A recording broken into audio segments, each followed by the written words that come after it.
Buenas tardes, bonjour tout le monde. Merci and thanks to give me the floor this morning. I'm happy to talk about one of the determinants of health, which is the health systems.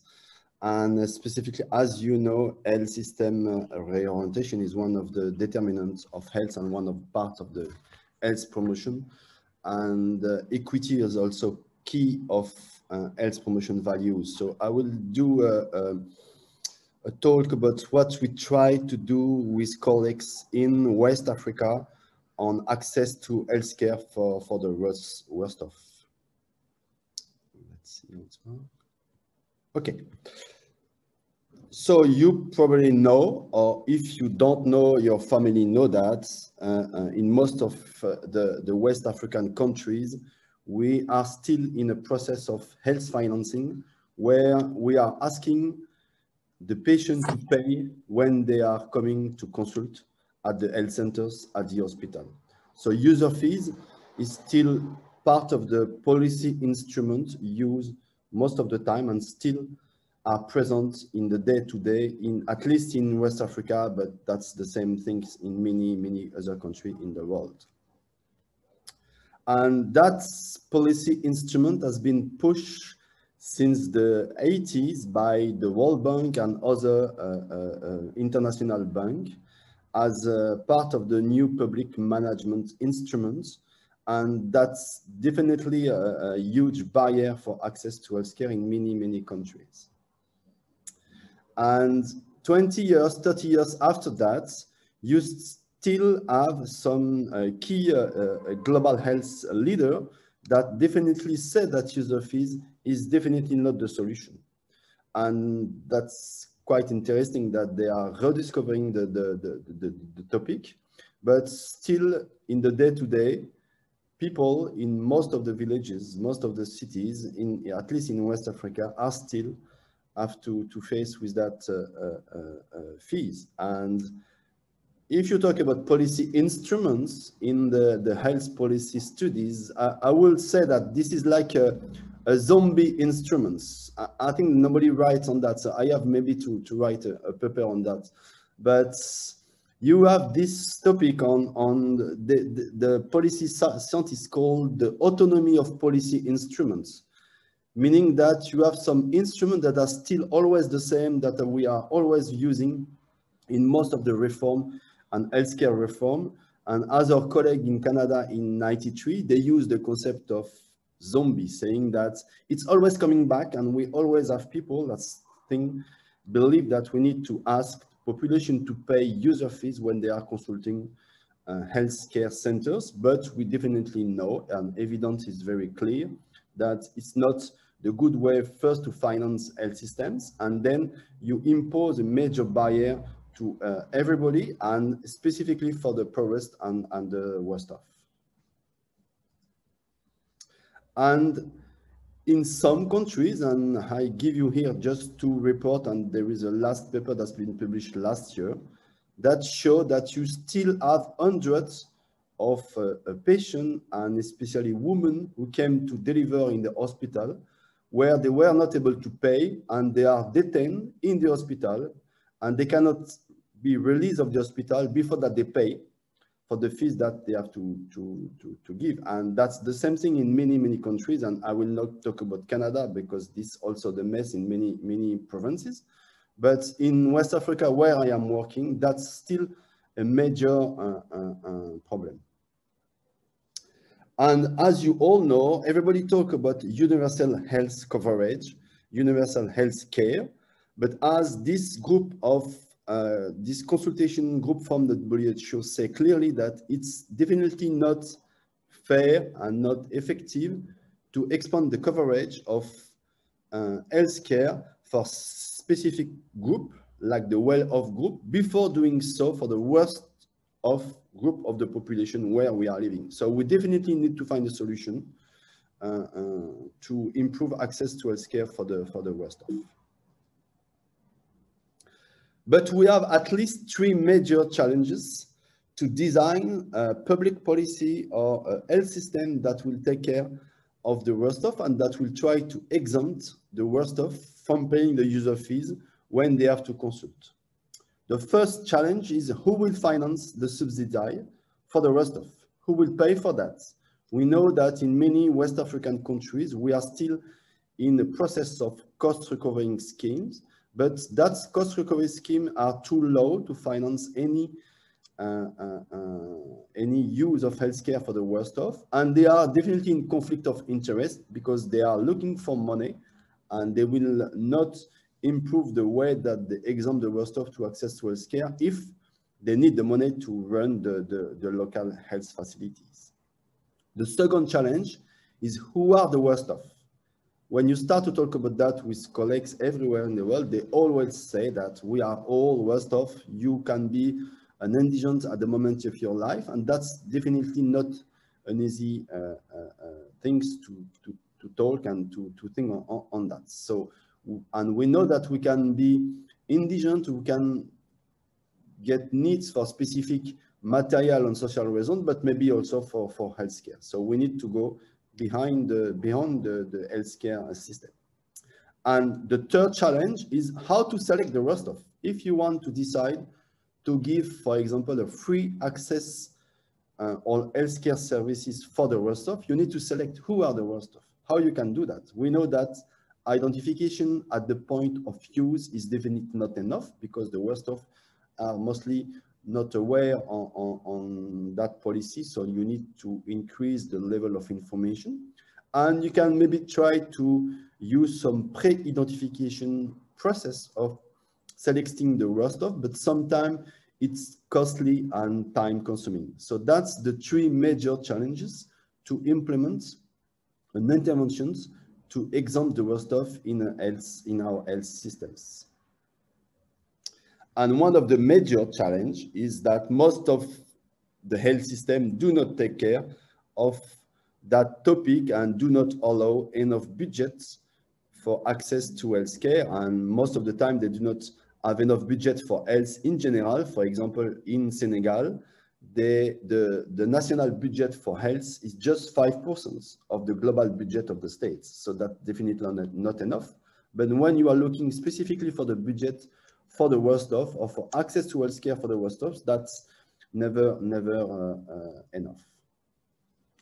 So now I want just to share with you an experience and some experimentation that we have done in Burkina Faso and Mali of targeting the Rostov.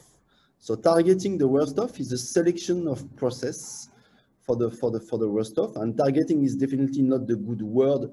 At least when you try to translate it in French, the meaning is quite not so interesting, but this is the word that we use mostly in the English scientific literature. So you have 4 ways to target the Rostov. The first one in the left side is what we call the geographical targeting of the Rostov, where you will say that in your country, you have a specific district or you have a specific region where we know that the poorest are the most important population in the country. So you will not target individual, but you will say, okay, I will give a free care for the people who are living in that provinces or in that district. That will be better that selects specifically person. Then in the upper side, you have what we call the mean testing process of selecting the Rostov. So you have to do household survey in all the villages in the country or in the district where you want to work with. And then based on a list of indicators, but very precise and very long process of selection, you will decide who is below or upper the poverty line or a specific threshold, and then you will decide that they are the worst off. Then you will decide that these people are the ones that will benefit your free care services, for example, but that can be also free education or food distribution or whatever. Then on the right side, you have what we call the proxy mean testing targeting process, when you will decide and select a list of specific indicator, 10 or 20 indicators, then you will select the Rostov based on this list of indicators that will be less time consuming than the proxy, that the mean testing at the country level. And finally, at the lower side of the slide, we have what we call the community-based targeting, and I will focus the talk on that because this is something that it's definitely a key on health promotion literature and activities. So this is a picture done in Mali where you have the administrative process of selecting and targeting the Rostov, where, as you can see, it's never easy to get the good documentation. It's never easy to manage all that process at the state level. And you are here in the middle of the agency that have the responsibility to select and to enroll the Rostov in the national insurance system. And as you can see, this is definitely not the best way to manage, but most of the West African countries are still funding their system on an administrative process, which definitely not work too much.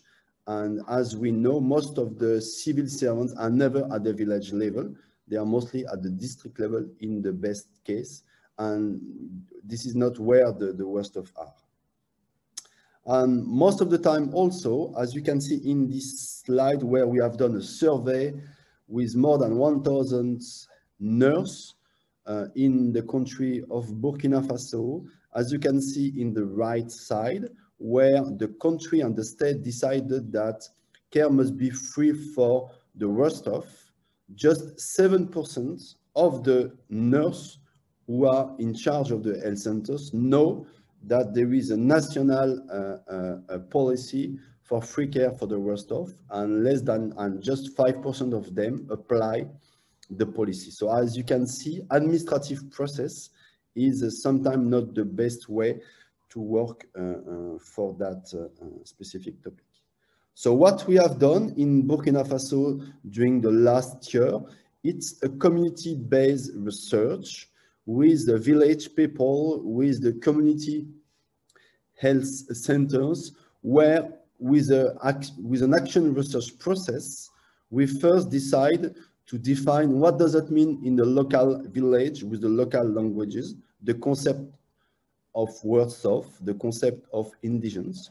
Then, based on the local and the EMIC definition, we decide a community-based process to target the worst of in each of the villages of the district in order to get a list of people that will benefit later on a free care access based on that list and criteria defined and decided by the community, because the free care was also paid by the community from the local cost recovery scheme.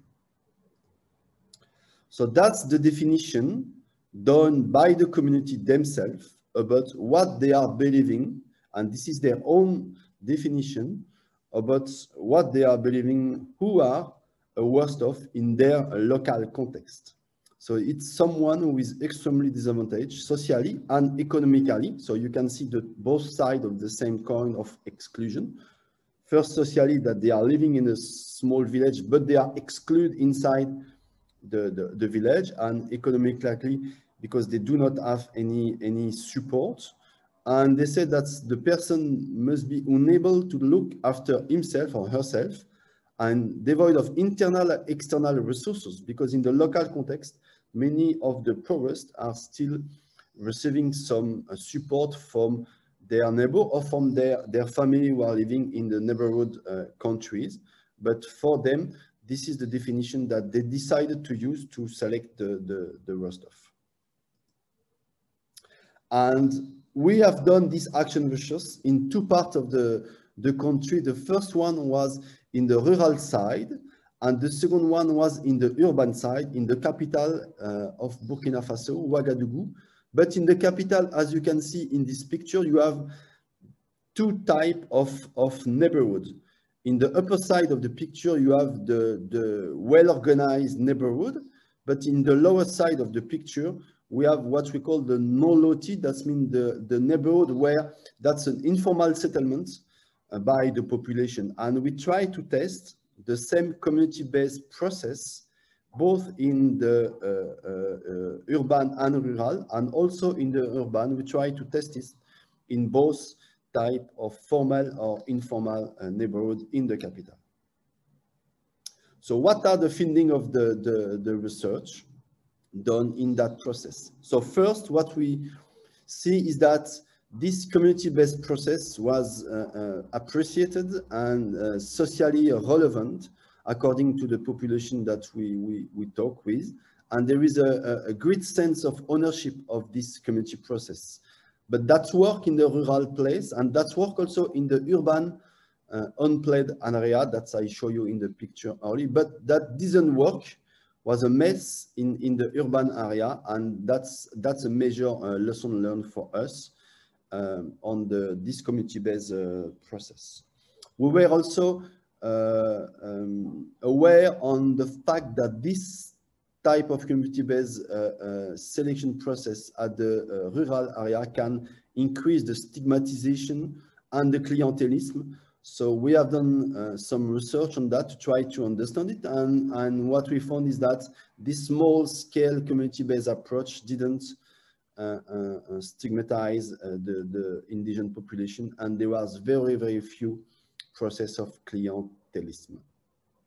And that's the good news of the process, which is adapted to the context. But the bad news is the following. First, what we have done is what we call a spatial analysis of the distribution of the worst off in the different neighborhoods. So that's in the right side, the map of the district where we have done the community-based process. And with spatial analysis, you can see in the red part of the map, the concentration of worst off has been mostly near the health centers, and that means that the worst off who are living far away from the health center, where the key decision makers are forgetting in the process of targeting. That can be a problem in terms of process of selection process. So where you are living far away from the villages where the community selection live, you have less chance to be selected as a worst off by the community. The second bad news is the level of coverage. That means the percentage of indigents of person that has been selected by the village as a worst off were less than 1% of the population. So we have few inclusion error, but we have very low coverage on population. So the level of poverty in Burkina is 46% of the population, and the level of extreme poverty is 9% of the population. So we were expected a little bit more than 1% of the worst off that has been selected by the community. Why? So we try to understand why they selected so few persons. And here the slide is in French, I'm sorry, but we try to collect the fund and to understand what has been the capacity to pay from the local cost recovery scheme for free healthcare for the worst off. And what we see and what we discover is that local cost recovery scheme, where you ask the patient to pay for the free care for the indigent patient, is at a level of contribution so low that it will never work. So in other way, you cannot ask the poor to fund the healthcare for the worst off in a local village. This is why we say that we definitely need a public policy with a support from the state, because it definitely will not work. The third bad news on the community process is that the free care for the worst off were not enough to improve the access to health care for the worst off. In other way, this is not because care is free for the worst off that they will use services when they are sick. Even the free care for women or for a child is working very well in many countries when they are well funded. for the worst off is definitely not working. And we have done some studies to show that was not effective enough. Why? Because we all know that the determinant of access to healthcare is quite complex. And here I just share with you few conceptual framework of the different dimensions that can explain access to healthcare. And we know that financial barrier is one of the major barrier, but it's definitely not the only one. And if you look at the Lévesque conceptual framework of the 10 determinant of access to healthcare, you can see that the ability to pay is one of the major determinant of access to healthcare, but is not the only one. So the message that I want to leave to you today is what we learn with all that community-based process is that community-based approach at the rural level was working well, but free care for the worst off was not enough to improve access to healthcare. So we maybe have to look for other solution in order to help to support the worst off to get access and to get their rights. And one of the one of the interesting intervention that we can maybe test is what we call the patient navigation. But we, after a scoping review that we just published, we have seen so little and so few interventions done in low-income countries to try to test this approach for the rest of. You have many patient navigation intervention for disease control intervention, but not really for the rest of. So we definitely have to test that specific process. This is what we try to do for the moment in Mali, where we start an action research. And here you have a paper that we published a few months ago on how we define the content of the action research in a participative process. And you can see here the woman who is a social assistant who is helping the worst off to get all the paper that they need to be registered in the system that I show you earlier with the picture at the national level. So that's the type of patient navigation intervention with the community that we need to try to see if it will work later on. So just to finish, my conclusion is about the famous concept that you all know in health promotion. We definitely need universal access to health care, and UHC, universal health coverage, is mainly important.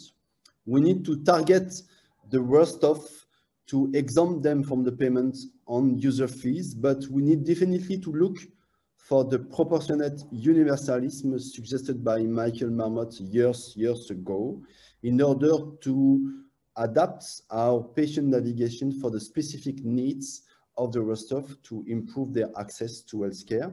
And I will stop the presentation with citation for Michael Marmot about ideology and health inequalities.